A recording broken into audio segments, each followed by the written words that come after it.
chers téléspectateurs, nous sommes aujourd'hui le samedi 25 avril 2026. Nous faisons quasiment la deuxième émission du 5e mandat de Denis Sassou Nguesso et nous allons tenir compte un peu de ce contexte tout en vous rappelant déjà qu'il a prêté serment le jeudi 16 avril dernier. Pour notre émission d'aujourd'hui, nous allons vous donner quelques informations que nous avons sélectionnées parce qu'elles sont extrêmement nombreuses. La première est liée à ce que nous appelons un scandale judiciaire qui est en train de se produire au niveau de la maison d'arrêt de Dolisie concernant le leader d'opinion Jonas et Fred Makita. Plusieurs images circulent sur les réseaux sociaux. Il est détenu de façon assez curieuse depuis quelque temps à cette maison d'arrêt de Dolisie. Il avait été arrêté à Pointe-Noire. Et nous évoquons ça parce qu'il subit véritablement des tortures, des traitements inhumains, dégradants, pour des raisons que nous ignorons. Mais certainement qu'au niveau de la justice, on doit en être pleinement informé. Nous savons que toutes ces tortures, tous ces actes qui sont posés violent la Constitution, notamment dans ses articles 8, dans ses articles 9 et dans ses articles 11. Je tiens également à vous rappeler qu'il y a près d'un an, Jonas et Fred Makita avaient été l'objet d'un licenciement abusif parce qu'il vous souviendra qu'il avait été nommé contrôleur de gestion, je crois, dans l'hôpital général de Dolisie. Et très tôt, il y avait dénoncé des pratiques mafieuses, des pratiques de corruption, de détournement de deniers publics. Et ça fait partie certainement d'un certain nombre de choses qui le poursuivent. Alors, nous avons découvert des images sur les réseaux sociaux. Je pense que vous aurez l'occasion de les voir. Elles sont véritablement insupportables. Et nous nous demandons qu'est-ce qui se passe. À travers les réseaux sociaux, nous avons lu un certain nombre de commentaires, parmi lesquels on a pu lire Jonas et Fred Makita entre la vie et la mort. Nous avons lu également sur un certain nombre de réseaux sociaux des publications qui faisaient état des irrégularités procédurales, parce qu'il semble qu'au vu de ce qui se passe, la Cour suprême qui en avait été informée avait pris la décision de délocaliser cette affaire au niveau de Ouesso, pratiquement le 20 février 2026. Et depuis cette date, rien n'a bougé. Il est toujours au niveau de la maison d'arrêt de Dolisie. L'autre aspect qui ressort, qui est très grave, c'est qu'il semble que des instructions sont souvent données aux agents de la maison d'arrêt de Dolisie pour expédier sous forme de punition Jonas Fred Makita dans une cellule, dit-on, qu'on dénommerait cadet, qu'on considère à Dolisie comme la cellule des bandits. Et chaque fois qu'il y va, il est sérieusement bastonné. Je dis bien sérieusement bastonné, sans manger, sans boire. Il aurait même été touché à son œil, a peur de perdre son œil. On suppose qu'il a eu les soins appropriés. Ensuite, fort de ça, il essaie de demander secours, mais généralement le secours ne vient pas.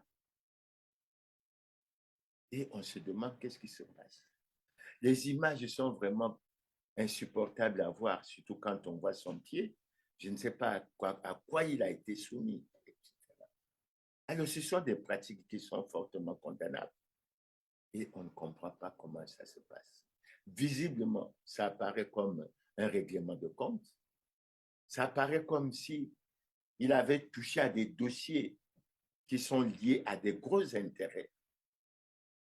Et c'est le flou total. Alors, par rapport à ça, nous avons tenu à évoquer cette situation parce que nous pensons que l'heure est venue pour que la Constitution puisse être respectée. Nous pensons qu'il est indispensable que la loi soit respectée, surtout parce que j'ai la Constitution sous mes yeux, surtout dans son article 14, et je vais essayer de vous lire l'article 14.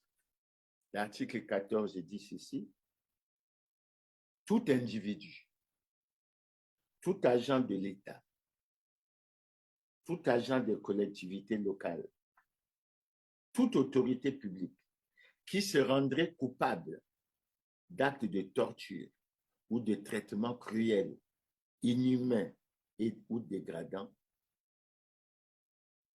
soit de nature de sa propre initiative, soit sur instruction, est puni conformément à la loi. Nous pensons que c'est un des cas qui devrait nous permettre de sortir de l'impunité, parce que ça devient intolérable, ça devient inacceptable. D'autant que dans ce dossier, il semblerait, je ne m'avance pas trop là-dessus, que des noms des personnalités politiques, voire même les membres du gouvernement sont de temps en temps cités, mais nous laissons la justice suivre son cours. Mais en tout cas, il semble qu'il s'agit beaucoup plus d'un règlement de compte. Alors c'est pour ça que nous suggérons qu'une commission soit mise en place, que la lumière totale soit faite, que les responsabilités soient établies et que les sanctions irrelatives puissent être prises. Et qu'enfin, le dossier de Jonas et Fred Makita connaisse une évolution. C'est-à-dire que s'il a été arrêté pour des faits qu'on lui reproche, mais qu'il soit jugé conformément aux lois et règlements de la République et que le verdict puisse être prononcé. En tout cas, nous interpellons les autorités, particulièrement le président de la République, particulièrement le ministre de la Justice, particulièrement le président de la Commission des droits de l'homme, pour que cette affaire suive son cours et puisse aboutir très, très rapidement. Je crois que les règlements de compte ne sont plus de ce monde. Et s'il y a une justice, c'est bien pour qu'elle soit suivie. D'autant que l'on aime à dire que le pouvoir judiciaire est indépendant, à la fois du pouvoir exécutif et du pouvoir législatif.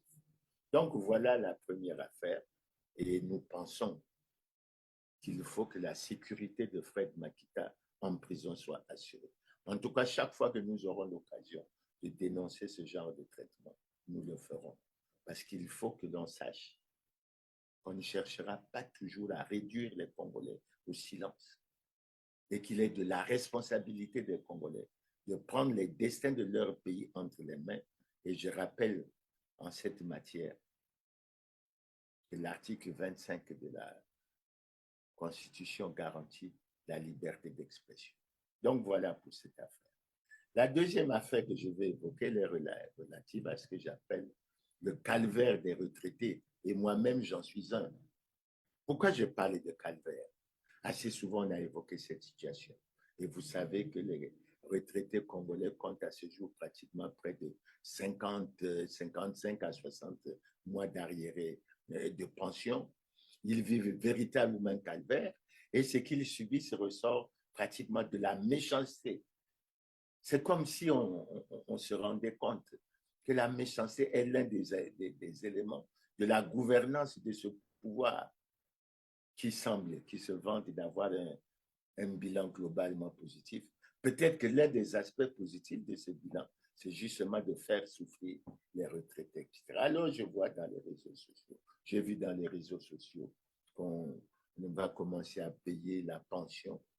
Écoutez bien, du mois de décembre 2025, on va commencer à payer la pension du mois de décembre 2025, le 24.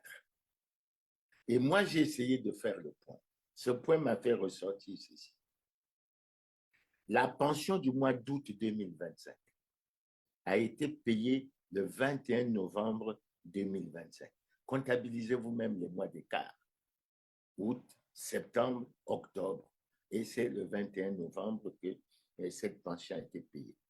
Celle de septembre 2025 a été payée le 27 décembre 2025. Celle d'octobre 2025, a été payée le 25 février 2026. Celle de décembre, on a commencé à la payer hier, le 24 avril. Vous vous rendez compte?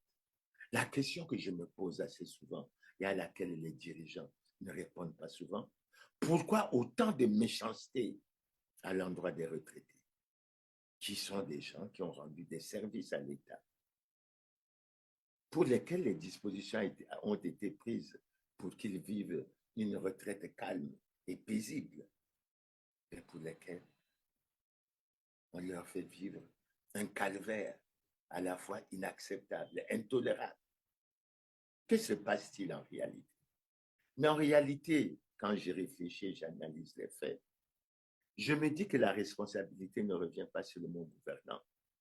La responsabilité revient également aux retraités eux-mêmes. Parce qu'il faut que les retraités sachent que nous avons des droits constitutionnels. Parmi ces droits, il y a pratiquement la liberté de manifestation, la liberté de réunion. Et je me tourne vers les syndicats pour poser la question aux syndicats des associés, des retraités. Pourquoi généralement il n'y a pas des assemblées générales au cours desquelles ils rendent compte?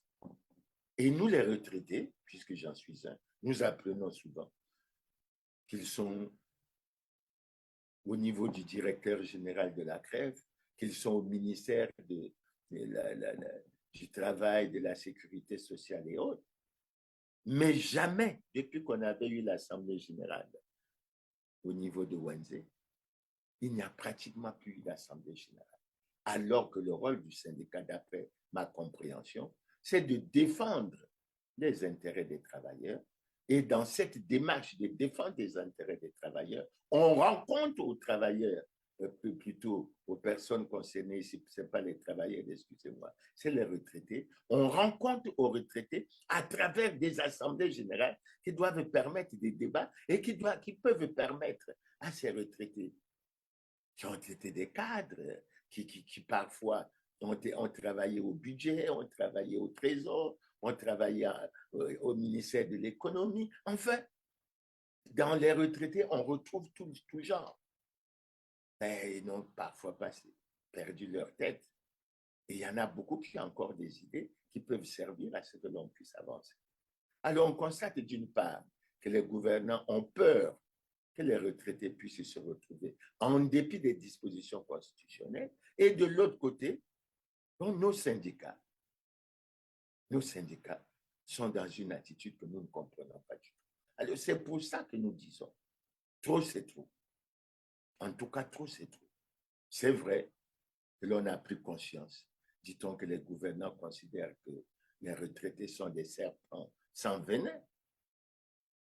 Ils ont des droits. Et ces droits doivent être respectés. Alors, c'est pour ça que je lance un appel aux syndicats des retraités de la crève pour qu'ils prennent les dispositions afin que nous nous retrouvons en Assemblée générale. Parce qu'il faut que cette situation puisse trouver solution. On avait cru, avec les démarches, semble-t-il, faites auprès du président du Sénat, qu'en 2026, on aurait pu avoir le paiement régulier de nos pensions, ce qui n'est pas possible puisqu'on est pratiquement en mai. On n'a même pas encore commencé à payer janvier 2026. On avait espéré qu'il y aurait l'harmonisation de la valeur du point d'indice à 300 pour tout le monde. Tout ça, c'est des violations des textes, notamment de la Constitution.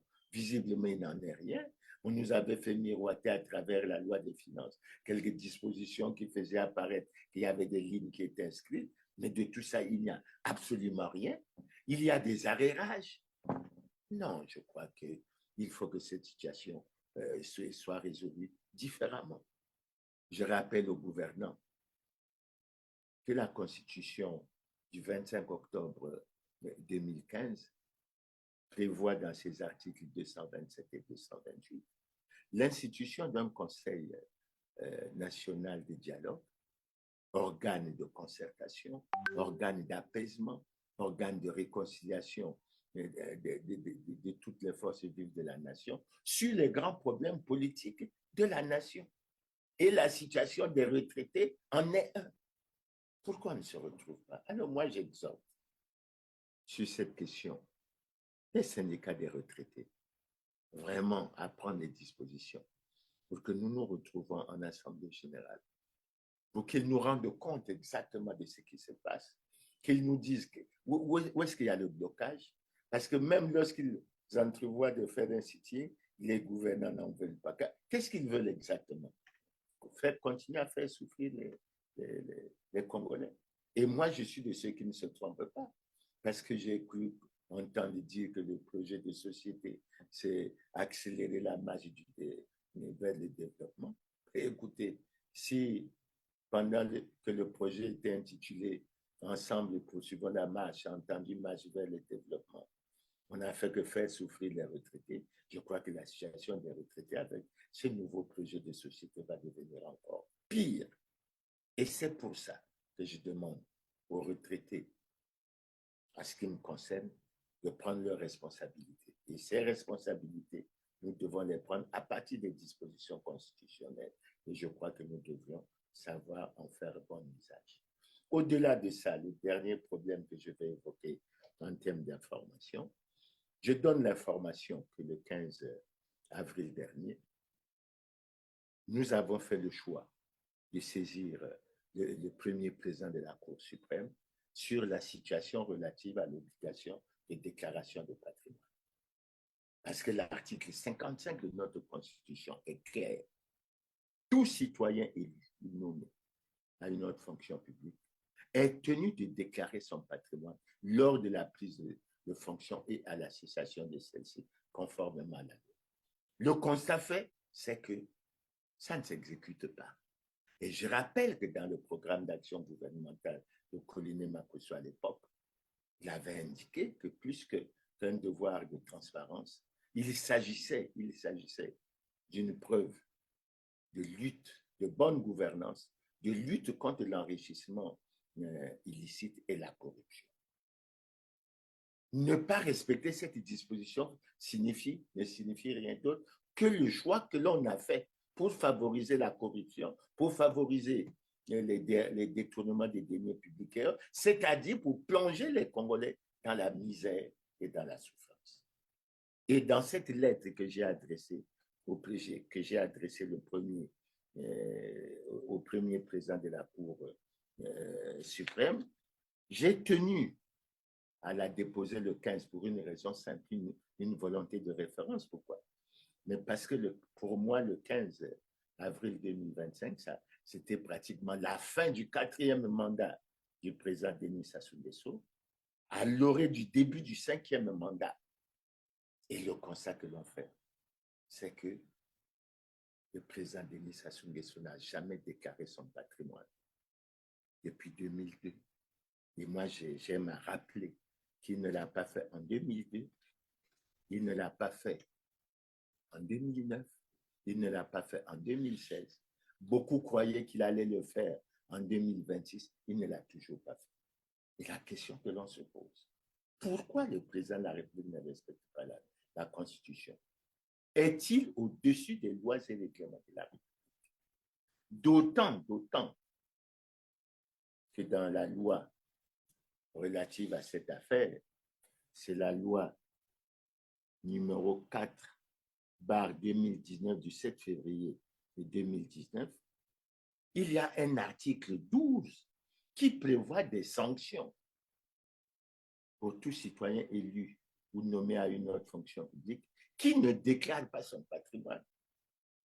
Alors qu'on m'explique pourquoi pendant près de 25 ans, les gens ont pris le plaisir de ne pas respecter la Constitution en ne déclarant pas leur patrimoine. Et pourquoi depuis 25 ans, c'est l'impunité totale et personne n'est puni. Je l'ai dit, parce que le fait d'être président de la République ne vous dispense pas de respecter la Constitution. Surtout que lorsqu'on prend la Constitution L'article 50 est clair. Tous les citoyens congolais ont le devoir de se conformer à la Constitution et aux lois et règlements de la République. Et l'article 15 de notre Constitution dit clairement que tous les citoyens congolais sont égaux devant la loi et ont droit à la protection de l'État.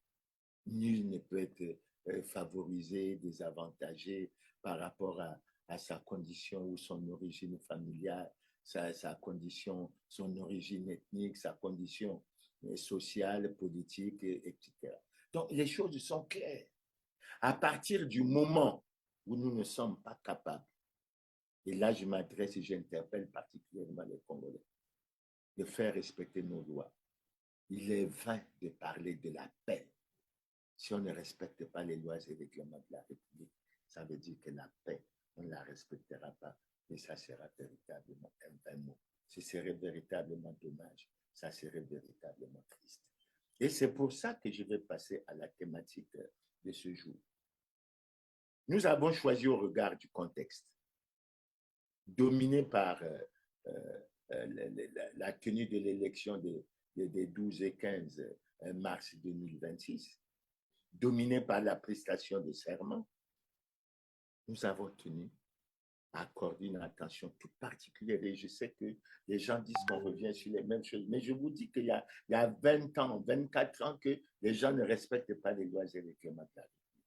C'est pour ça qu'en termes de thématique, aujourd'hui, nous avons intitulé ça sous la forme clairement que le président de la République du Congo est vraiment en situation difficile, délicate et manifeste d'incompatibilité constitutionnelle.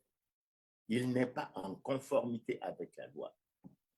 En français facile, on aurait dit, il est hors la loi. Et c'est une question qui devrait préoccuper les Congolais, préoccuper toutes les institutions de la République. Je sais que les Congolais et les téléspectateurs savent qu'assez régulièrement, je suis revenu sur ce problème. Et j'ai relevé de façon claire que le Parti congolais du travail n'était pas en conformité avec la loi. J'ai relevé de façon claire que le président de la République n'était pas en conformité avec la loi. S'agissant du président de la République, je peux rappeler que j'ai relevé qu'il n'a jamais déclaré son patrimoine. J'ai relevé que le président de la République ne pouvait pas être président du Parti congolais du travail. Et j'ai assez souvent relevé que rien que ces deux exemples illustrent clairement que le président Denis Sassou Nguesso a violé, sinon il a trahi le serment qu'il a prêté à plusieurs reprises devant la nation et le peuple de respecter et de faire respecter la Constitution. Alors c'est pour ça que je dois signaler aux téléspectateurs qu'en réalité, dans la situation du Congo, peu avant le 16 avril 2026, le président Sassou n'était pas en conformité avec la loi. Le 16 avril 2026, il n'était pas en conformité avec la loi. Au moment où il a prêté serment, il n'est pas en conformité avec la loi. Lorsqu'il a fini de prêter serment, il n'est pas en conformité avec la loi. Et c'est véritablement préoccupant. Qui doit alors respecter la loi ou bien d'où doit venir l'exemplarité? Alors, nous avons suivi de façon particulière cette journée du 16 avril 2026 et nous tenons à relever et à signaler aux Congolais, aux téléspectateurs, que ce jour-là, il a violé l'article 55 de la Constitution qui dit clairement, comme je l'ai déjà dit, que tout citoyen élu ou nommé à une autre fonction publique doit déclarer son patrimoine lors de la prise de fonction et à la cessation de celle-ci. Et s'il avait fait la déclaration de patrimoine au début de son mandat, en 2021, et s'il avait fait une déclaration de patrimoine au moment de la fin de son mandat, le 16 avril 2026, l'opération aurait permis à la Cour suprême qui est chargée de suivre cette opération, d'ouvrir les enveloppes qui, dans notre cas, et je le regrette, sont sous-scellés pour vérifier si pendant cette période de 5 ans, le président Sassou n'a pas profité de sa position pour s'enrichir. Évidemment, les gens peuvent dire beaucoup de choses, mais je l'ai déjà dit, la confiance n'exclut pas le contraire. Et là, il s'agit de respecter la loi. Et si ça a été prévu, c'est bien pour faire ça. Alors, lorsque on découvre que depuis 2002, il n'y a pas eu de déclaration de patrimoine, c'est extrêmement grave. C'est extrêmement grave. Mais nous avons été préoccupés ce jour, le 16 avril 2026, de découvrir sur les réseaux sociaux la déclaration du secrétaire général du Parti congolais du travail, M. Pierre Moussa, sur, évidemment, l'événement qui s'est déroulé. Et je vais vous en donner un extrait. Je vais vous lire un extrait que l'on a pu transcrire. Alors, Pierre Moussa déclare ce qui suit. Mission accomplie. Notre candidat pour lequel nous avons battu campagne avec acharnement, fermeté et conviction a été élu. Élu de façon écrasante. Aujourd'hui, il prête serment. Mission accomplie. Notre candidat, etc. Je crois que c'est la même répétition. Aujourd'hui, il prête serment. Mission accomplie. C'est son parti. Il est le président du parti. Il est le président du comité central. Son parti ne peut que l'accompagner avec rigueur et vigilance. Alors, je lis ça pourquoi? Parce que j'insiste sur une ou deux phrases de Pierre Moussa.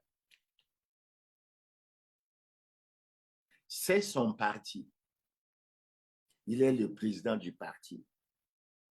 Il est le président du comité central du parti. Alors, je trouve cette déclaration malheureuse. Pourquoi? Parce que je vais toujours essayer de me référer à la Constitution pour que les gens ne donnent pas de fausses interprétations et qu'on puisse interpréter correctement les choses. Quand je prends notre Constitution, je prends l'article 20 de cette Constitution. Il est dit ceci, alinéa 2. Le mandat du président de la République est également incompatible avec toute responsabilité au sein d'un parti politique. Je dis bien, le mandat du président de la République est également incompatible avec toute responsabilité au sein d'un parti politique. Ça, c'est ce que dit la Constitution. Le secrétaire général du Parti congolais du travail, les responsables du Parti congolais du travail, les militants du Parti congolais du travail ne savent pas que le président de la République ne peut pas être président du Parti congolais du travail. Mais je crois que les choses sont claires. Je crois que les choses sont claires. Le Parti congolais du travail n'est pas au-dessus de la loi. Et quand je continue par rapport toujours au texte, notamment pour les membres du Parti congolais du travail, je prends la loi 20-2017 du 12 mai 2017 portant loi organique relative aux conditions de création d'existence et aux modalités de financement des partis politiques. Je prends l'article 26. L'article 26 dit exactement ceci. Les partis politiques ont le devoir de se conformer à la Constitution. Et quand je lis ces deux articles, vous vous rendez bien compte que le Parti congolais du travail a violé les lois et règlements de la République.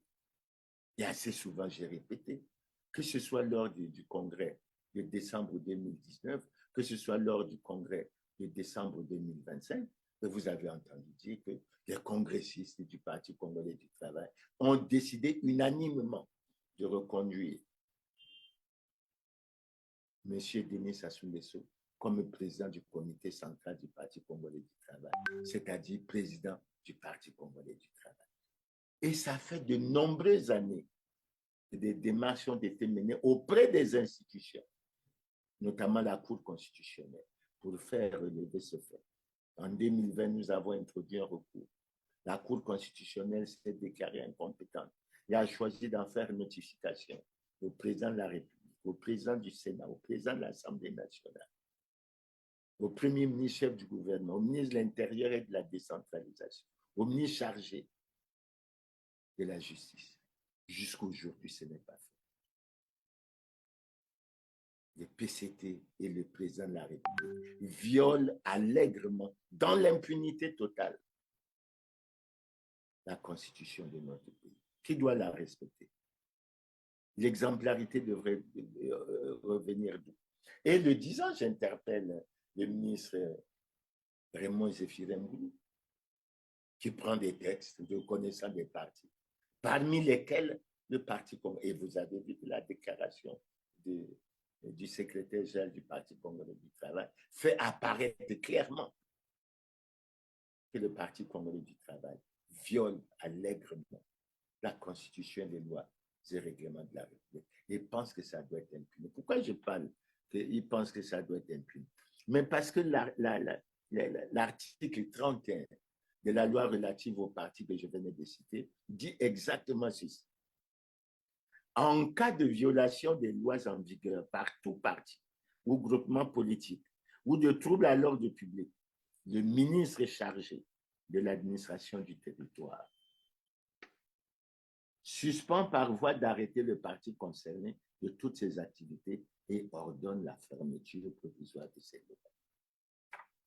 Le ministre Mboulou a reconnu un parti qui n'est pas conforme, mais ce n'est pas sans conséquence sur les élections. Pourquoi? Mais parce que l'article 28 de la loi électorale, que le ministre Mboulou maîtrise bien, je suppose, indique clairement que ce sont les partis légalement constitués qui sont autorisés à participer et à organiser des élections, des réunions électorales. Ça veut dire, en termes de conclusion, que l'élection des 12 et 15 mars 2026 s'est déroulée dans l'irrespect total des lois et règlements de la République. Et que le PCT et les autres partis, parce qu'il n'y a pas que le PCT qui n'est pas en conformité avec la loi, n'auraient pas dû prendre part à la campagne. Et je suppose que le ministre Mboulou en tirera les leçons et fera que les choses à l'avenir puissent changer et qu'il puisse en être autrement. Mais nous tenons à dire, notamment aux membres du Parti congolais du travail, que vous avez la preuve de votre secrétaire général. C'est très bien que le PCT n'est pas en conformité avec la loi.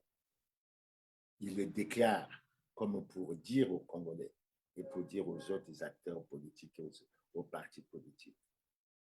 Et pour le PCT, c'est le droit de la force qui compte et non la force du droit. Et c'est véritablement triste, c'est véritablement dommage, surtout lorsqu'on prétend gagner toutes les élections. Mais il faut que ces élections soient gagnées de façon régulière, pas de la manière dont on a vécu l'élection des 12 et 15 mars 2026, avec des irrégularités qui ont été dénoncées, avec les coupures de l'Internet, avec le fait qu'on a découvert à travers les déclarations des membres du PCT, même que dans leur QG, il y avait l'Internet. Ce n'est pas du tout sérieux. Ce n'est pas du tout sérieux. Et à mon avis, on devrait... Maintenant, pour continuer dans le sujet tel que j'ai voulu l'aborder, pour dire que le président Denis Sassou Nguesso est vraiment en situation difficile, délicate et manifeste d'incompatibilité constitutionnelle. Nous allons passer en revue un certain nombre d'articles pour rappeler, mais nous n'allons pas insister, mais une analyse plus approfondie pourrait être faite ultérieurement. Mais excusez-nous, ça va prendre un peu de temps, mais nous allons y revenir. Quand nous prenons la Constitution, nous prenons l'article 8. L'article 8 de la Constitution dit ceci. La personne humaine est sacrée et a droit à la vie. L'État a l'obligation de la respecter et de la protéger. Chaque citoyen a droit au plein épanouissement de sa personne dans le respect des droits de tous. La peine de mort est abolie. Alors, nous faisons quelques commentaires.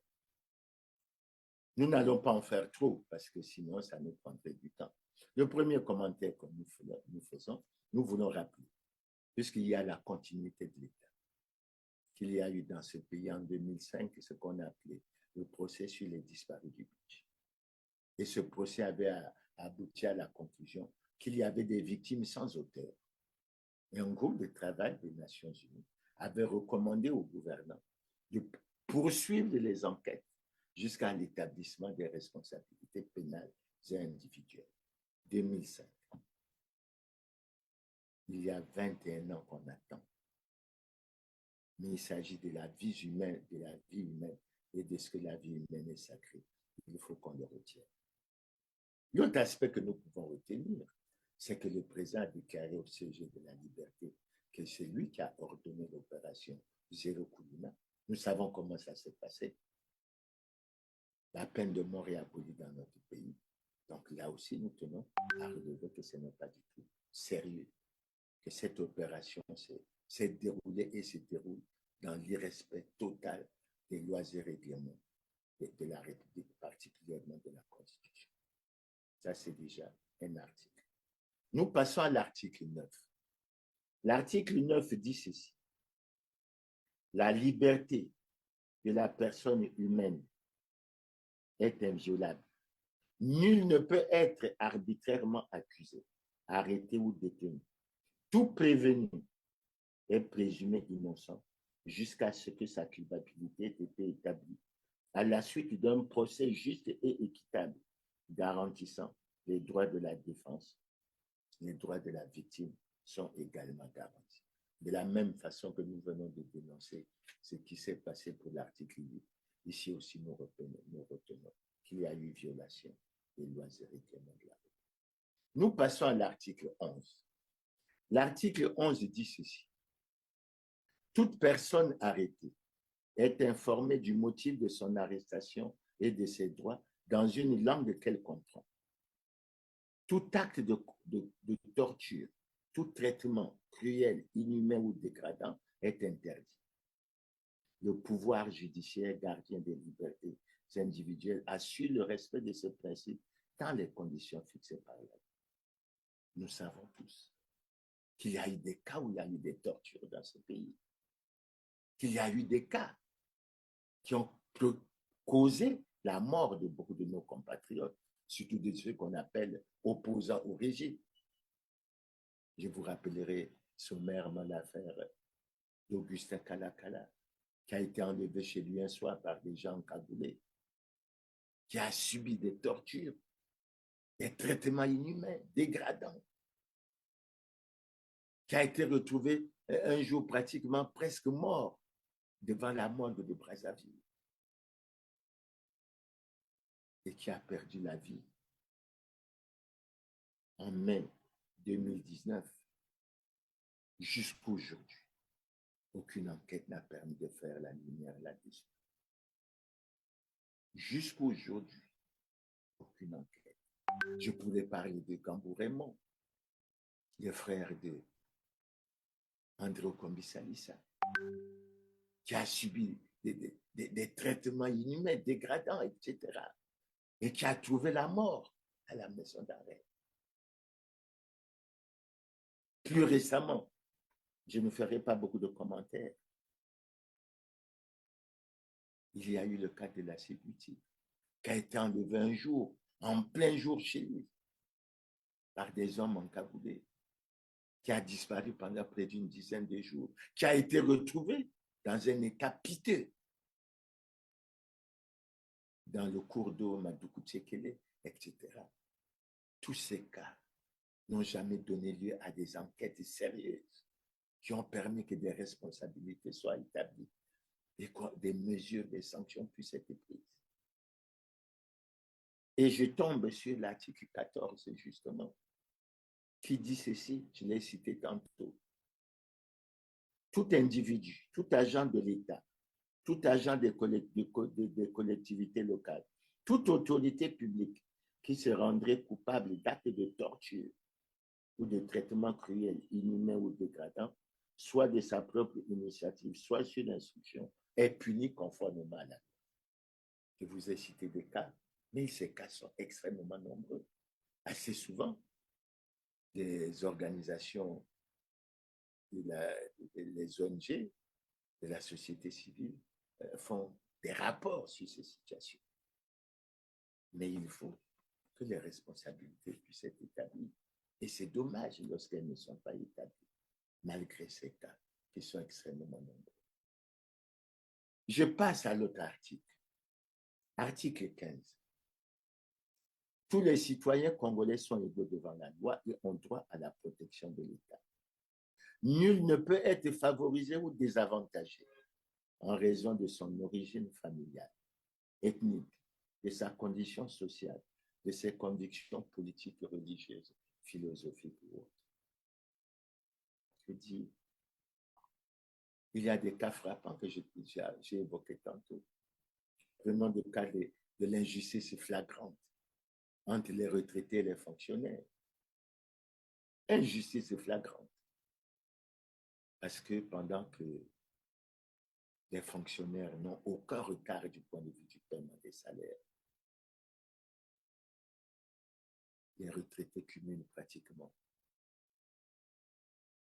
près de, je ne dirais pas 4 ans, parce qu'on est déjà à pratiquement 60, près de 5 ans d'arriérés de pension. La majorité d'entre eux touchent leur pension depuis 2017 à la valeur du point d'indice de 160 au lieu de 300. Ils ont des arrérages. Pourquoi cette injustice? Pourquoi cette injustice? Et ce n'est pas du tout sérieux. Mais j'évoquerai notre cas s'agissant de ça. Les gouvernants ont choisi de protéger les responsables des scandaleux crimes économiques et financiers qui ont plongé le pays dans la crise. Et les cas sont connus. La plupart des personnes concernées dans ces dossiers sont soit membres du gouvernement, soit dignitaires du Parti congolais du travail ou des partis alliés.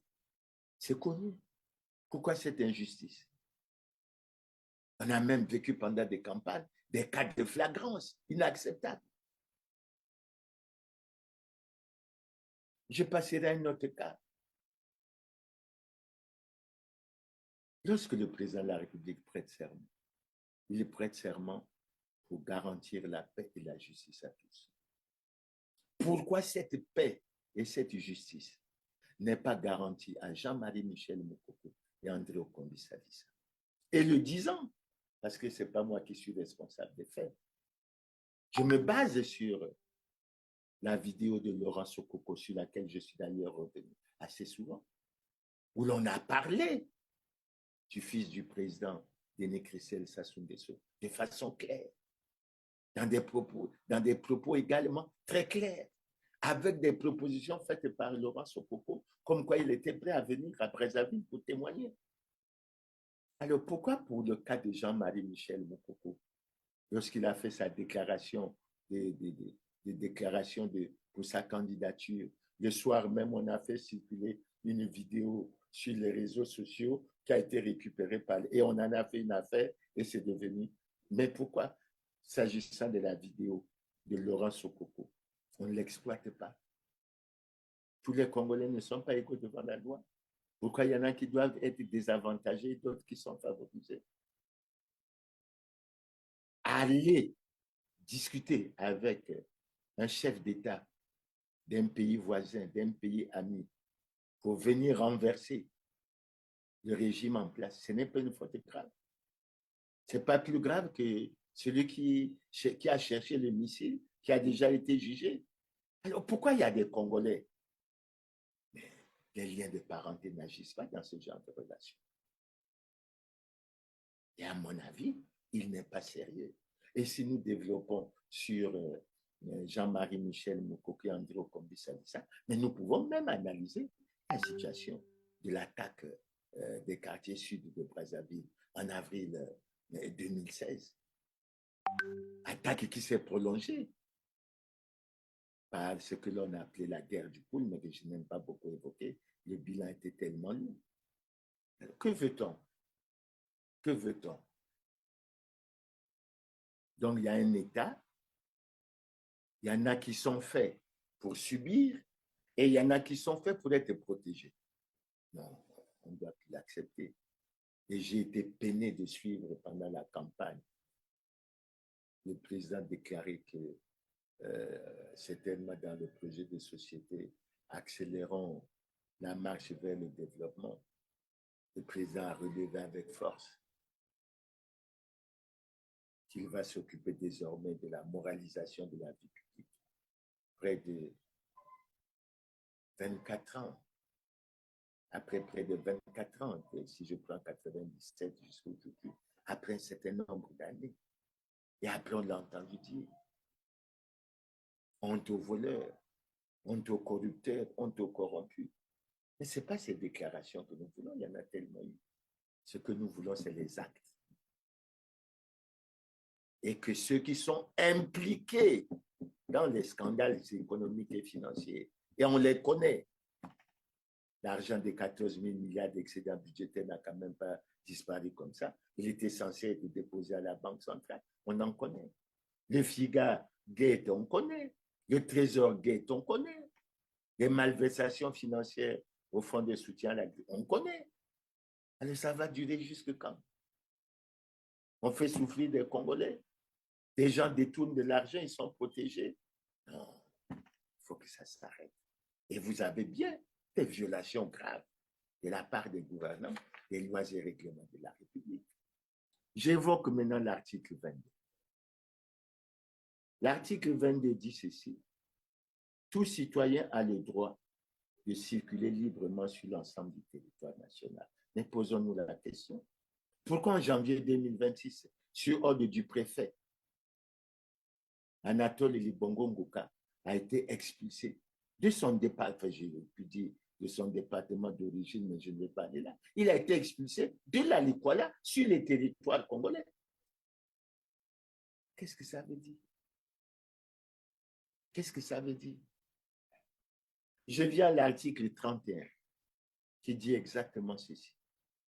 Les personnes âgées et les personnes vivant avec handicap ont droit à des mesures de protection en rapport avec leurs besoins physiques, moraux ou autres en vue de leur plein épanouissement et dans les conditions fixées par la loi. J'ai évoqué tantôt la situation des retraités, mais je pose la question. Pourquoi cette violation? Pourquoi on choisit de faire souffrir les retraités alors qu'il y a ce genre de dispositions qui sont prises? Ce n'est pas sérieux. Surtout lorsqu'on se rend compte qu'on fait souffrir les retraités pour protéger les responsables des scandales et crimes économiques et financiers. Quelle méchanceté! Quelle insensibilité à la souffrance des retraités! Bref, je n'y reviens pas, mais je fais constater, comme je l'ai dit tantôt, que pour les retraités, depuis le mois d'août, c'est-à-dire depuis près de 9 mois, 4 mois ont déjà été payés et 1 mois est en cours de paiement. Posez-vous la question, comment les retraités vivent? Savez-vous que parmi ces retraités, il y a des gens qui ont une pension de 50 000 francs par mois? Est-ce que vous vous posez la question de savoir comment ils font pour vivre? Comment ils font pour se loger, pour se nourrir et pour se vêtir? Non. Véritablement inacceptable, véritablement intolérable. Alors je passe à l'article 50 qui dit ceci. Tout citoyen a le devoir de se conformer à la Constitution, aux lois et règlements de la République et de s'acquitter de ses obligations envers l'État et la société. Mais ce que je viens de dire ne fait que nous conforter dans l'idée que le président de la République viole les lois et règlements de la République. Il viole l'article 50. Et c'est véritablement triste. J'en viens à l'article 55, dont je vous ai déjà effectivement parlé. L'article 55 dit ceci: tout citoyen élu ou nommé à une autre fonction publique est tenu de déclarer son patrimoine lors de sa prise de fonction et à la cessation de celle-ci, conformément à la loi. La loi détermine les fonctions soumises à l'obligation ci-dessus indiquée, ainsi que les modalités de déclaration du patrimoine. C'est véritablement pénible de constater que depuis 2002, depuis près de 24 ans, aucun gouvernant, aucun acteur politique, aucun responsable administratif n'a daigné déclarer son patrimoine conformément à la loi. L'expérience faite avec Colline Makosso en 2021 n'était pas conforme à la loi. Clément Mirassa a introduit un recours à la Cour constitutionnelle. Raison lui a été donnée. Dieu merci, suite à ces démarches, cette loi a été amendée. On est, je crois, arrivé à la loi 15/2024, je crois, du 27 février 2024. Et depuis, il n'y a plus de déclaration de patrimoine. Ça veut dire quoi? La porte est ouverte à la corruption, au détournement des deniers publics. La forêt du bassin du Congo, l'autre poumon du monde. Elle occupe tout l'espace, embrasse l'horizon partout où que l'on se trouve, ici dans le département de la Sangha, dans le nord-ouest de la République du Congo. La forêt recouvre près de 70% du pays. Des sapélis, des padouks, des afromésias à perte de vue. Et dans cette région, une société congolaise à capitaux chinois, la Cefid, l'exploite sur un peu plus d'1 million d'hectares. Un territoire grand comme le Liban. Des abatteurs coupent le bois. Des cubeurs mesurent les volumes. Des marqueurs identifient chaque grume avec un code. Les grumes, ce sont ces troncs d'arbres tout juste nettoyés de leurs branches. En théorie, leur exportation est très restreinte au Congo. Mais pas pour toutes les sociétés forestières, dont la Cefid, qui opère discrètement, isolée à la frontière avec le Cameroun. Pour protéger nos interlocuteurs et nous-mêmes et obtenir une parole libre, nous filmons en caméra cachée. Un employé nous fait visiter le parc à bois, le cœur de l'exploitation. Son témoignage est lu par un tiers. En 2025, il y a eu beaucoup de grumes à l'exportation. Beaucoup de grumes ont été exportées vers le Cameroun. Tous les jours, les grumes partaient. Dès que les Chinois auront le top pour cette année 2026, il y aura encore beaucoup de départs. Actuellement, ils sont déjà en train de couper des grumes. La Cefid a obtenu une autorisation spéciale d'exportation des grumes, qui a expiré fin 2025, malgré le code forestier qui promeut la transformation du bois au Congo. La Cefid dispose bien d'une scierie, mais impossible de l'approcher. Il y a des endroits où on peut aller, mais j'ai peur de t'emmener à la scierie. J'ai vraiment peur parce qu'il y a des policiers qui surveillent. Ils peuvent nous arrêter.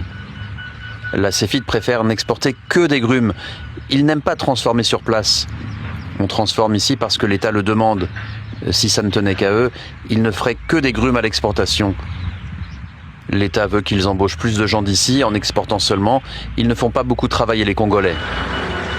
Selon plusieurs sources locales, 85% du bois abattu par la Cefid est exporté sous forme de grumes. Il y a des gens qui viennent de Brazzaville, d'autres de Wesso. Ils s'opposent aux exportations, mais cette société est dirigée par une femme très forte et têtue. Madame Chen, qui supervise le site et que nous n'avons pas pu rencontrer. Les autres sociétés ne font plus de grumes, mais nous, ici, on continue. Les détails des négociations, je ne les connais pas. Seule Madame Chen et l'État les connaissent. Parce que l'État, c'est lui qui délivre les quotas de bois. Sur une trentaine d'opérateurs, une dizaine de sociétés, majoritairement à capitaux chinois, ont obtenu du gouvernement l'autorisation de poursuivre les exportations de grumes. Ce salarié que nous rencontrons discrètement dans la forêt, s'interroge. J'arrive à vous faire vous voir. Son témoignage est lu par un tiers. Je ne comprends pas cette exception. Le gouvernement, comment il fait? Vraiment, c'est une question qu'on se pose tous ici. Qu'en est-il exactement? Je vais vous donner les chiffres de 2024-2025. Le gouvernement a alloué un quota de 648 000 mètres cubes de grumes à la Céfide. C'est colossal. On n'arrive pas à en venir à bout. Ces dernières années, 2021, 2022, 2023, on n'a jamais réussi à les sortir. Donc, du coup, vous pensez que les autorités donnent trop des mètres cubes à cette société? Oui, et d'ailleurs, d'autres sociétés forestières ne bénéficient pas de dérogation. Selon lui, la Céfide peut compter sur le soutien des forces de l'ordre locales qui assurent la sécurité du site et protègent ses intérêts contre rémunération. Les policiers et les gendarmes qui viennent là, ils reçoivent 150 000 francs par mois. Mais à la Céfide, pour avoir ce salaire-là, des salariés qui souffrent, qui ont des accidents, qui se coupent les doigts, ils n'ont même pas ça. La plupart des chefs, le commandant de la police, le commandant de la gendarmerie, le commandant de l'armée, à tous, la Céfide leur donne quelque chose. Des enveloppes, plus de 2 millions par mois. Toutes les autorités, jusqu'au préfet, reçoivent leur part. Le salaire moyen des employés congolais de la Céfide varie lui entre 100 000 et 150 000 francs suivant l'ancienneté, soit entre 150 et 230 euros. Il représente le gros de la main-d'œuvre de l'entreprise et opère surtout dans la forêt. L'administration, elle, est gérée par des Chinois, le parc à bois par des Malaisiens et des Indonésiens. Ce sont eux qui organisent les départs de grumes. En ce début 2026, l'activité est ralentie. Plusieurs sources nous expliquent que la société attend le feu vert des autorités de Brazzaville. Elle devrait lui accorder de nouveaux quotas d'exportation pour cette nouvelle année. Mais malgré tout, à Cabos, on continue de faire tomber des arbres et d'exporter des grumes. Elles prennent la route direction le Cameroun, à une trentaine de kilomètres seulement. Un chauffeur a accepté de nous emmener avec lui. Plus de 10 ans qu'il fait le trajet pour le compte de la Céfide, 3 fois par semaine. Avec une première halte à Ntam, le poste frontière. Je raconte la formalité après, à la frontière, on va pas être le temps. Pour tout le bois transit. Les autres services sous ça. La douane, les eaux forêts, la SPC. Le SCPFE, le service de contrôle des produits forestiers à l'exportation, qui, sous tutelle du ministère de l'économie forestière, déploie une centaine d'agents sur tout le territoire. Après avoir quitté Ntam, côté congolais, notre chauffeur rejoindra la ville de Sangmelima, à 300 km, côté camerounais, où d'autres camions prendront le relais jusqu'au port de Douala. Là-bas, leur cargaison embarquera pour la Chine. La Céfide n'a pas la certification nécessaire pour exporter vers l'Europe, qui de toute façon n'importe que des produits transformés. À Cabos, la société fait travailler environ 400 Congolais. Son activité a aussi créé quelques emplois indirects sur la commune. Petits commerces, bars, mais rien de révolutionnaire. Le village reste pauvre. Voici l'école, le centre de santé. Les revenus du bois n'ont pas ruisselé sur la population locale. À l'enrichissement illicite. Et c'est véritablement difficile à supporter. Véritablement difficile à supporter. Et à chaque fois, on vient vers les Congolais pour rechercher leur résilience, pour qu'ils comprennent, etc. Non, non, ce n'est pas sérieux. Et j'insiste là-dessus. Parce que l'exemplarité devrait venir des gouvernants.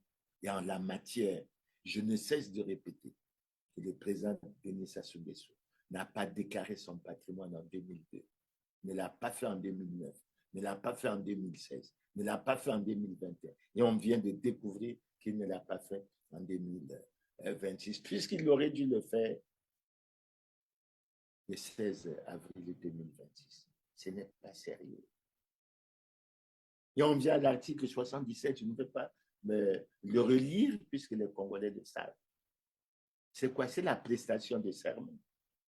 Et je vous ai dit tantôt que le président de la République a violé, sinon trahi le serment qu'il a prêté devant la nation et devant le peuple. Où sont les institutions, notamment le Sénat, notamment l'Assemblée nationale, qui logiquement devrait jouer le rôle de contre-pouvoir, qui logiquement devrait veiller au contrôle de l'application des lois qui ont été votées. Et je peux vous dire, et pour ça le président du Sénat et le président de l'Assemblée nationale peuvent témoigner. Clément Mirassa, en tant que citoyen ou en tant que président du Parti social-démocrate congolais, a régulièrement saisi ces institutions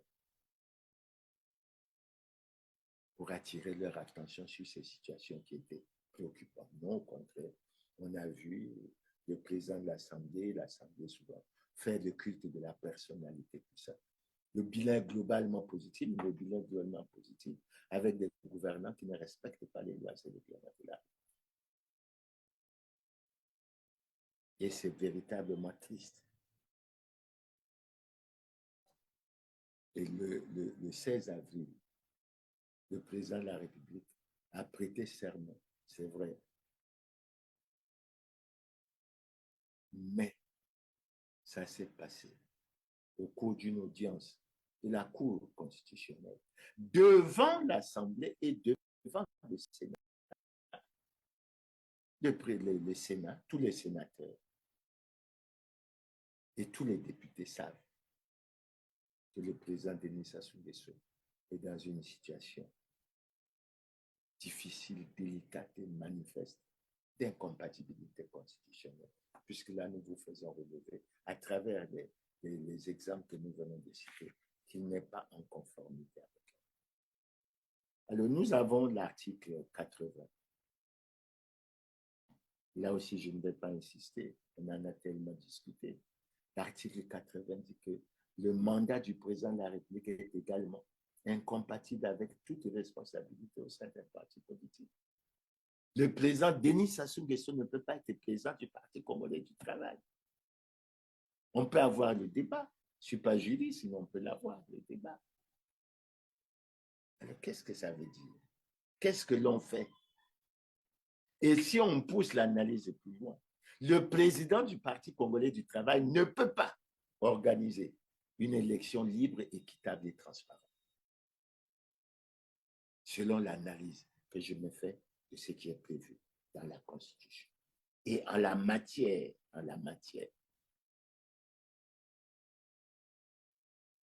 le Parti congolais du travail n'aurait pas dû être reconnu par le ministre Ngoulou. Et le ministre Ngoulou doit savoir qu'en reconnaissant le Parti congolais du travail, il force le jeu démocratique et il force le jeu électoral. Parce que, logiquement, selon l'article 28 de la loi électorale que j'ai évoquée tout à l'heure, ne peuvent prendre part aux réunions électorales et aux campagnes électorales que les partis qui sont légalement constitués. Ce n'est pas de la langue du bois, c'est un débat clairement dit. Maintenant, il y a un aspect, évidemment, nous autres, on tient à ça. L'article 82 dit ceci. Le président de la République perçoit un salaire dont le montant est fixé par voie réglementaire. Il occupe une résidence officielle.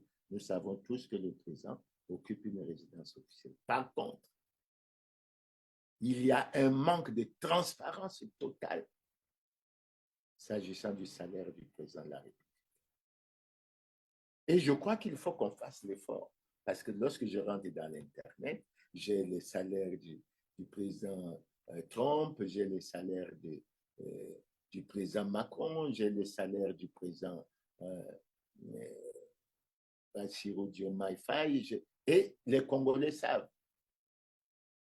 qu'au Sénégal, le président gagne 4 800 000. Le Premier ministre, 4 300 000. Et le ministre gagne 3 800 000. Nous avons donné des chiffres pour indiquer combien gagnait le président chinois, beaucoup de Congolais étaient surpris. Le président chinois gagne à peine cette puissance économique, militaire et autres. Le président chinois gagne à peine un peu plus d'1 million de francs CFA par mois. Évidemment au Congo. Comme il n'y a pas de transparence. Mais je rappelle, nous avons mené des démarches à un moment donné et nous avons retrouvé les références d'un texte qui fixait les avantages et les rémunérations des membres du gouvernement. Nous avons eu les références du décret à l'époque. C'était le décret numéro 2012/1037 du 3 octobre 2012. Mais nous sommes allés au journal officiel. Ce texte réglementaire n'a jamais été publié au journal officiel. Ça veut dire que les gouvernants congolais ont des choses à se cacher. Et le président de la République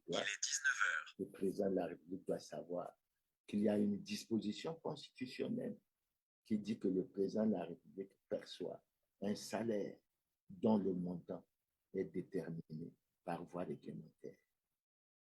Mais pourquoi cacher aux Congolais? Certainement parce que vous savez que le SMIC est de 70 400 et que si vous publiez ça, non, on ne devrait pas cacher les salaires des responsables.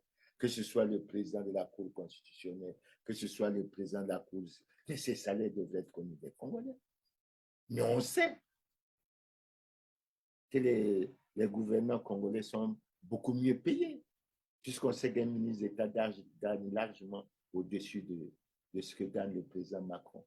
On sait également qu'il a une indemnité de logement lorsqu'il vit chez lui de 2000 francs, ce qui est une erreur de politique grave, parce qu'on aurait pu construire les logements pour les membres du gouvernement. Calculer, ils sont là pour certains depuis 24 ans, etc. Mais calculer ce que ça fait. Calculer ce que ça fait. Si je prends le texte que j'ai sous les yeux, que j'avais tout à l'heure, je peux même vous dire que l'indemnité du logement, je vais vous donner l'indemnité du logement d'un ministre en dehors de son salaire est de 1,5 million. L'indemnité de logement. Donc, largement au-dessus de ce que touche le fonctionnaire qui a le grade le plus élevé de la fonction publique. Est-ce que c'est sérieux ça? Et c'est ça qu'on cache aux gens. Mais c'est des violations de la loi, c'est des lois et règlements de la République. Maintenant, je tombe sur l'article 205. Bon, celui-là aussi, on revient assez souvent là-dessus. La force publique est apolitique, elle est soumise aux lois et règlements de la République, elle est instituée dans l'intérêt général, nul ne doit l'utiliser à des fins personnelles. La force publique est subordonnée à l'autorité civile. Écoutez bien, elle n'agit que dans le cadre des lois et règlements de la République. Elle n'agit que dans le cadre des lois et règlements de la République. Donc, lorsque nous prenons l'opération Zéro Koulouna, nous redisons ce que nous avons déjà dit plus haut. Elle ne se déroule pas conformément aux lois et règlements de la République, ce qui signifie qu'on viole. Mais lorsqu'on lit les rapports des organisations de la société civile, on se rend compte qu'il y a beaucoup de problèmes. Alors, pour information, je donne l'article 207, puisqu'assez souvent dans les problèmes qu'on a dans les départements du Pôle, on parle des hommes armés. Alors, je dis que là aussi, il y a violation de la Constitution, parce que l'article 207 dit clairement que la création des milices est un crime puni par la loi. C'est clair. Je passe à l'article 217. Le président de la République négocie, signe et ratifie les traités et les accords internationaux. La ratification ne peut intervenir qu'après autorisation du Parlement. Je ne sais pas si je n'ai pas été vigilant, mais je n'ai pas cru voir ou être informé de ce que l'accord de coopération militaire et technique signé avec le Rwanda en novembre 2021 et l'accord cadre de partenariat économique de la promotion et de la protection des investissements signé en avril 2002, je n'ai pas été informé que ces accords aient obtenu l'autorisation du Parlement pour la ratification. Peut-être que je n'ai pas été informé, peut-être que, mais excusez-moi dans le cas. Maintenant, je passe à l'accord, à l'article 219. L'article 219 dit exactement ceci. Nulle cession, nul échange, nulle adjonction du territoire national n'est valable sans le consentement du peuple appelé à se prononcer par voie de référendum. Je réévoque ça. Pourquoi?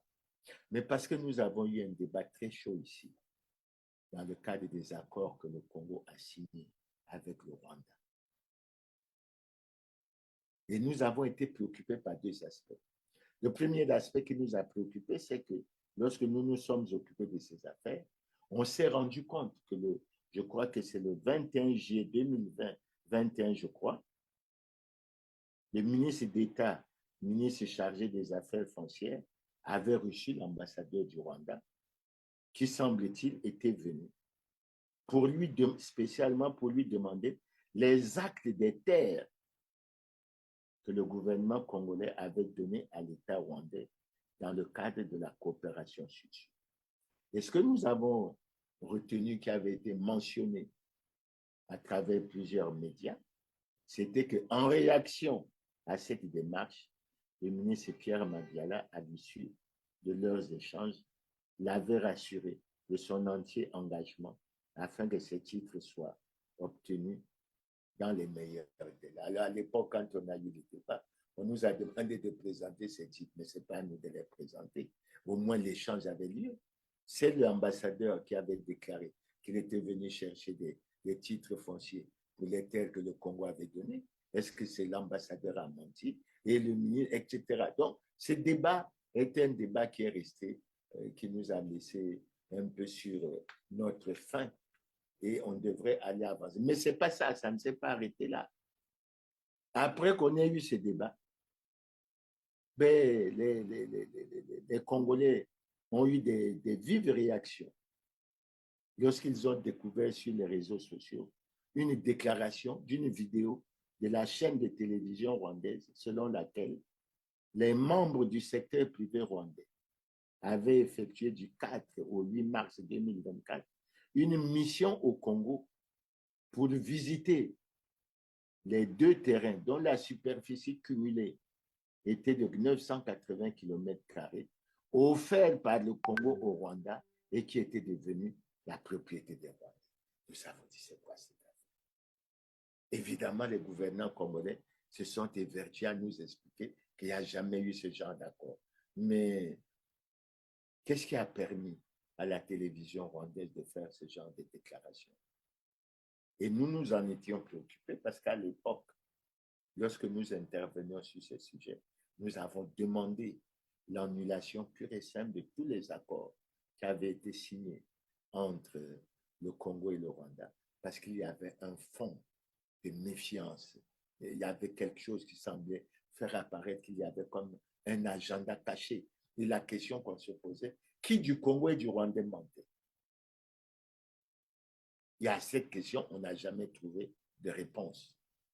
À cette question, on n'a jamais trouvé de réponse claire. Maintenant, pour terminer sur ce créneau, nous évoquons les articles 227 et 228. Pourquoi? L'article 227 dit ceci. Il est institué un Conseil national du dialogue placé sous l'autorité du président de la République. Article 228. Le Conseil national du dialogue est un organe de concertation, d'apaisement et de recherche de consensus entre les forces vives de la nation sur les grands problèmes politiques d'intérêt national. Voilà les libellés de ces deux articles.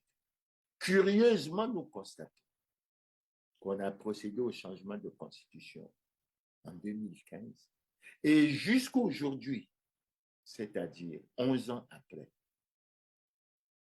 ce Conseil national de dialogue, organe très important, d'autant que le Congo traverse depuis plus de 10 ans une grave crise multidimensionnelle à laquelle les gouvernants n'ont pas pu, jusqu'à présent, trouver les solutions idoines et appropriées.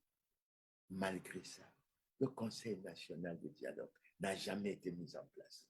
alors que ce conseil devrait permettre aux Congolais, tant de l'intérieur que de l'extérieur, de se retrouver pour examiner la situation du Congo et essayer d'apporter des solutions.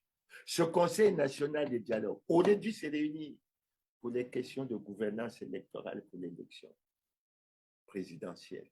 Non, on préfère les tripatouillages par des mascarades de concertation, comme celle qui a eu lieu à Djambala, et où on a eu le culot de nous dire que les conclusions de ce dialogue ne concernent pas l'élection présidentielle, mais que ça concerne. Ça veut dire quoi?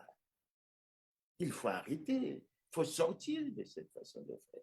Donc voilà, nous avons passé en revue, mais on peut regarder plusieurs autres articles. Mais nous apportons la preuve que le président de la République est en situation difficile, délicate, manifeste, d'incompatibilité constitutionnelle. Et quand nous passons en revue ça, il y a peut-être des correctifs qui peuvent être faits, mais nous constatons. Si je prends l'article 55, c'est indiscutable. Si je prends l'article 80, c'est indiscutable. Si je prends l'article 82, c'est indiscutable. Donc, nous constatons les violations répétées de la Constitution dans l'impunité totale. Mais les gouvernants font croire aux Congolais qu'ils sont en conformité avec la loi. C'est triste. Et je pense que les Congolais, les téléspectateurs comprendront la situation dans laquelle nous nous trouvons. Alors, en conclusion, nous disons ceci. Tout ce que nous venons d'illustrer fait apparaître clairement que le président de la République n'est pas en conformité avec la loi. En français facile, on dirait, évidemment, l'expression peut choquer, qu'il est hors la loi. Il a violé à la fois les constitutions du 20 janvier 2002 et celle du 25 octobre 2015. Il ne les a pas respectées depuis 2002, c'est-à-dire pendant près d'un quart de siècle. La question fondamentale que l'on se pose et que les gouvernants, les institutions doivent se poser, c'est de savoir si le président de la République est dans une situation de faute grave ou de haute trahison. En ce qui me concerne, j'avais pensé que cette question ou la réponse à cette question est fondamentale. Et le 14 janvier 2026, j'avais introduit un recours à la Cour constitutionnelle où je leur ai posé de façon précise ces questions. La Cour constitutionnelle m'a répondu, en fait, pour me dire que ma requête n'était pas recevable parce que je n'étais pas habilité à faire cette démarche et que cette démarche revenait en fait au président de la République, au président du Sénat, au président de l'Assemblée nationale et au premier ministre chef du gouvernement. J'ai pris sur moi de saisir le président du Sénat et le président de l'Assemblée nationale. Je pense qu'ils ont cru bon de ne pas donner la réponse appropriée, surtout qu'ils étaient déjà dans la lancée de l'élection présidentielle pour soutenir le système dans lequel ils sont et n'ont pas donné la bonne. Mais la réponse, la question demeure, elle est véritablement fondamentale. Alors c'est pour ça qu'au lieu de, parce qu'assez souvent on dit qu'on reste sans proposition, sans faire de proposition. La proposition que je fais est la suivante. Premièrement, mettre en place formellement le Conseil national du dialogue, conformément aux articles 227 et 228 de la Constitution, pour permettre la tenue des réunions du Conseil national du dialogue. Ça, c'est le premier. Deuxièmement, prendre des mesures d'apaisement en libérant les prisonniers politiques en général et Jean-Marie Michel Moukoko et André Okombi Salissa en particulier. Troisièmement, favoriser le retour au pays de tous les exilés politiques. Quatrièmement, d'organiser la tenue d'un dialogue national inclusif. Il faut que nous sortons de cette situation. Et on ne peut pas, notre pays ne peut pas demeurer longtemps avec la situation qui fait que le président de la République n'est pas en conformité avec la loi.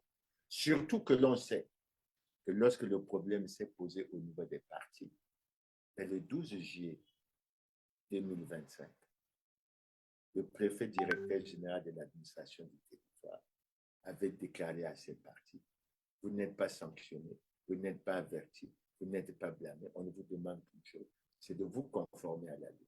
Et à cette occasion, j'avais posé la question au préfet directeur général de l'administration du territoire, à savoir, le Parti congolais du travail n'est pas en conformité avec la loi.